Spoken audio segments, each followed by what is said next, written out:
മറ്റുള്ളവരോട് കരുണ കാണിക്കാനും അള്ളാഹുവിൽ വിശ്വസിക്കുവാനും അദ്ദേഹം തന്റെ ജനങ്ങളോട് പറയുമായിരുന്നു. ഒരിക്കൽ അദ്ദേഹത്തിന്റെ കൂടെയുള്ള ഒരാൾ പ്രവാചകന്റെ അത്ഭുതത്തെക്കുറിച്ച് പറഞ്ഞു. പ്രവാചകൻ മരണത്തിൽ നിന്ന് 4 പേരെ ജീവിതത്തിലേക്ക് കൊണ്ടുവന്നിട്ടുണ്ട്.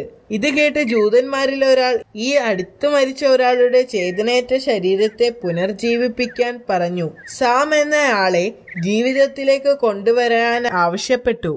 ആളുകൾ പ്രവാചകനോടൊപ്പം അയാളുടെ കല്ലറയുടെ അടുത്തേക്ക് പോയി. അവിടെ നിന്നും അയാളെ ജീവിതത്തിലേക്ക് തിരിച്ചു കൊണ്ടുവരാൻ വേണ്ടി അള്ളാഹുവിനോട് അദ്ദേഹം പ്രാർത്ഥിച്ചു. എന്തൊരു അത്ഭുതം! അയാൾ ആ കല്ലറയിൽ നിന്നും ജീവനോടെ എഴുന്നേറ്റ് വന്നു. ഒരിക്കൽ പ്രവാചകൻ തന്റെ അനുയായികളോട് 30 ദിവസം നോമ്പ് അനുഷ്ഠിക്കാൻ ആവശ്യപ്പെട്ടു. അവർ സമ്മതിക്കുകയും അവർ ഉപവാസം ആരംഭിക്കുകയും ചെയ്തു. 30 ദിനരാത്രങ്ങൾ ഉപവസിച്ചതിനു ശേഷം ശിഷ്യന്മാർ അദ്ദേഹത്തോടൊപ്പം മരുഭൂമിയിലേക്ക് യാത്രയായി. പ്രവാചകനോടൊപ്പം ആയിരക്കണക്കിന് ആളുകൾ അദ്ദേഹത്തെ അനുഗമിച്ചിരുന്നു. അനുയായികളിൽ പലരും രോഗബാധിതരായിരുന്നു. പ്രവാചകൻ അവരെ സുഖപ്പെടുത്തുമെന്ന് അവർ വിശ്വസിച്ചു. ഒരു സംഘം ആളുകൾ പ്രവാചകന് എതിരായിരുന്നു. പ്രവാചകൻ എവിടെ പോയാലും അവർ കൂടെയുണ്ടാകും. അവർ കൂടെ പോയിരുന്നത് അദ്ദേഹത്തെ പരിഹസിക്കാനും അവസരം കിട്ടുമ്പോഴെല്ലാം നിന്ദിക്കാനുമായിരുന്നു. 30 ദിവസ ഉപവാസ ശേഷം സത്യനിഷേധികൾ പ്രവാചകനോട് ചോദിച്ചു. അവർക്ക് ആകാശത്ത് നിന്നും ഭക്ഷണം ലഭിക്കുമായിരുന്നെങ്കിൽ അവരുടെ ഉപവാസം അള്ളാഹു സ്വീകരിച്ചു എന്ന് ഉറപ്പാക്കാമായിരുന്നു. അവർ ഉപവാസം അവസാനിപ്പിക്കുന്ന ആ ദിവസം എന്തെങ്കിലും പ്രത്യേക ഭക്ഷണം കഴിക്കാൻ അവർക്ക് ആഗ്രഹമുണ്ടെന്ന് അറിയിച്ചു. അവിടെ ആയിരക്കണക്കിന് ആളുകളുണ്ടായിരുന്നു. ഇത്രയും പേർക്ക് ഭക്ഷണം എത്തിക്കാൻ പ്രവാചകനെ സാധിക്കില്ല എന്ന് അവർക്കറിയാമായിരുന്നു. പ്രവാചകൻ അവരുടെ ആവശ്യങ്ങൾ അംഗീകരിച്ചു. എന്നിട്ട് അല്പം മാറിയിരുന്ന് അള്ളാഹുവിനോട് പ്രാർത്ഥിച്ചു. എന്തൊരു അത്ഭുതം! പ്രവാചകന്റെ പ്രാർത്ഥന ദൈവം സ്വീകരിച്ചു. ആകാശത്ത് നിന്ന് ധാരാളം ഭക്ഷണം വന്നു. താഴെയൊരു മേഘവും മുകളിൽ മറ്റൊരു മേഘവും. മലക്കുകൾ ചുറ്റും നിന്നുകൊണ്ട് ഭക്ഷണം താഴോട്ട് കൊണ്ടുവന്നു. സാവധാനത്തിൽ അത് താഴേക്ക് വന്നു. ആ സമയത്ത് പ്രവാചകൻ തന്റെ പ്രാർത്ഥനകളിൽ മുഴുകിയിരിക്കുകയായിരുന്നു. ആഹാരം പ്രവാചകന്റെ തൊട്ടടുത്ത് വന്ന് നിന്നു. ഒരു വെളുത്ത തുണി കൊണ്ട് അത് മൂടിയിരുന്നു. അള്ളാഹുവിന്റെ നാമത്തിൽ പ്രവാചകൻ മെല്ലെ ആ തുണി എടുത്തു മാറ്റി. മൂടിയിരുന്ന ആ തുണി മാറ്റിയപ്പോൾ ചുറ്റും കൂടി നിന്ന ആളുകൾ അത്ഭുതത്തോടെ അതിലേക്ക് നോക്കി. 7 വലിയ മീനും 7 അപ്പവും വിനാഗിരിയും ഉപ്പും തേനും മറ്റ് പഴങ്ങളും ഉണ്ടായിരുന്നു. അതിന് കൊതിപ്പിക്കുന്ന മണം ഉണ്ടായിരുന്നു. അവർ ഇതിനു മുൻപ് ഇതുപോലെ ഒരു മണം അനുഭവിച്ചിട്ടില്ലായിരുന്നു. അപ്പോൾ ഈസാ നബി അവിശ്വാസികളോട് അതിൽ നിന്ന് കഴിക്കാൻ പറഞ്ഞു. താങ്കൾ അതിൽ നിന്ന് എടുത്ത് കഴിക്കുന്നത് കണ്ടതിന് ശേഷം മാത്രമേ ഞങ്ങൾ കഴിക്കുകയുള്ളൂ എന്ന് അവർ പ്രവാചകനോട് പറഞ്ഞു. ഇത് ആവശ്യപ്പെട്ടത് നിങ്ങളാണ്, അതുകൊണ്ട് ആദ്യം നിങ്ങൾ ഇത് കഴിക്കണം. പ്രവാചകൻ അവരോട് ആവശ്യപ്പെട്ടു. പക്ഷേ സത്യനിഷേധികൾ അത് നിരസിച്ചു. അപ്പോൾ പ്രവാചകൻ ദരിദ്രരും രോഗികളും അന്ധരും അംഗവൈകല്യമുള്ളവരുമായ ആളുകളോട് അതിൽ നിന്ന് കഴിക്കാൻ ആവശ്യപ്പെട്ടു.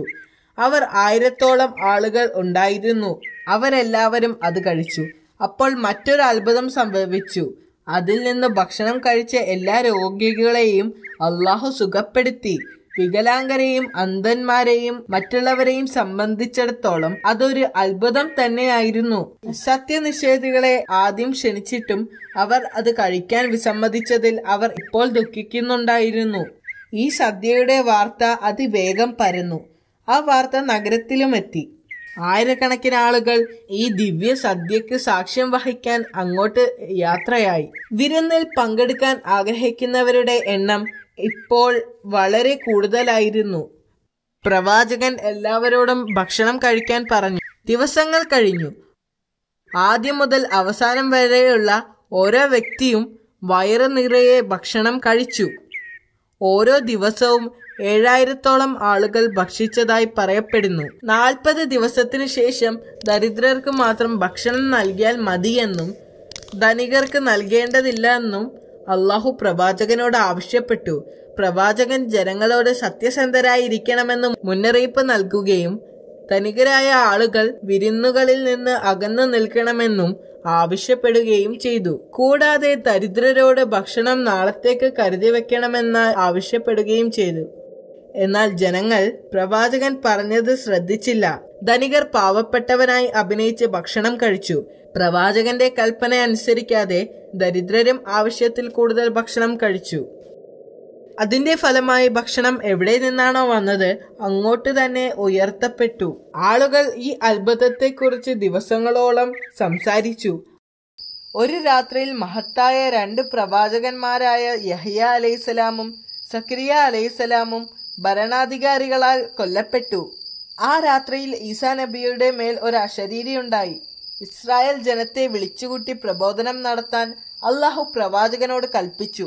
അദ്ദേഹം എതിരാളികളെ പോലെ നിലവിലുള്ള കപടഭക്തന്മാരെയും നിയമത്തെയും തള്ളിപ്പറയുകയും മൂസാ നബി അലൈഹിസ്സലാമിന്റെ നിയമത്തെ ശക്തിപ്പെടുത്തുകയും ചെയ്തു. പ്രവാചകൻ തന്റെ ജനത്തെ ശ്രേഷ്ഠമായ വാക്കുകളിലൂടെയും പ്രവർത്തനങ്ങളിലൂടെയും ലളിത ജീവിതം നയിക്കാൻ ആവശ്യപ്പെട്ടു.